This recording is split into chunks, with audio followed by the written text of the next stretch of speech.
তুমি 1000 অন্যায়ের নাম নিবা, 999টা হবে গুনাহ।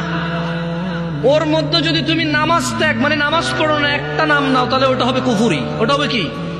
কুফরি। আজকে তোমাকে এটা নিয়ে কিছু বলি, কেমন? যে তুমি 1000 অন্যায় করবা, তুমি মুসলমান গুনাহগার। তুমি মুসলমান কি? গুনাহগার। কিন্তু মনে রাখিও, তুমি যদি নামাজ না পড়ো, তুমি আর মুসলমান নাই। লুতুপুতু কথা বহু হয়েছে 1450 বছরে, বুঝছো? হানাফি, শাফি, মালিকি, হাম্বলি দিয়ে বহু হয়েছে। বুকে বাঁধা, নাভির নিচে বাঁধা, আমি নাচতে জোরে বলা নিয়ে বহু ঝগড়া করেছে। এবার বাদ দাও, পদ্ধতিতে যাইও না, পড়ো আগে নামাজ। তোমার পদ্ধতিতে প্রবলেম, তাই না? মানে আমার পদ্ধতির সাথে তোমার পদ্ধতির প্রবলেম, তাই তো? ওকে, এটাকে এক সাইডে রাখো, পড়ো পড়ো পড়ো। আমার নামাজ পড়ার পদ্ধতিতে তোমার আপত্তি, আমার নামাজ পড়ানোর পদ্ধতিতে তোমার আপত্তি, ওকে।